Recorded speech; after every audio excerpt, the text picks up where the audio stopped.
皆さん、こんにちは。こんにちは。ファラと申します。リニア物理の高校2年生です。今日はスピーチをお話ししたいと思います。スピーチのテーマは、三宅先生への感謝です。どうぞよろしくお願いします。皆さん、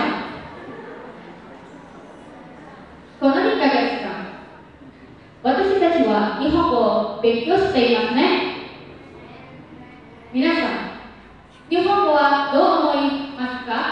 面白いですか？難しいですか？私にとって日本語は面白いです。日本の文化もそうです。この2ヶ月間、三宅先生にいろいろな日本語を勉強してもらいましたね。三宅先生はいつも西に教えています。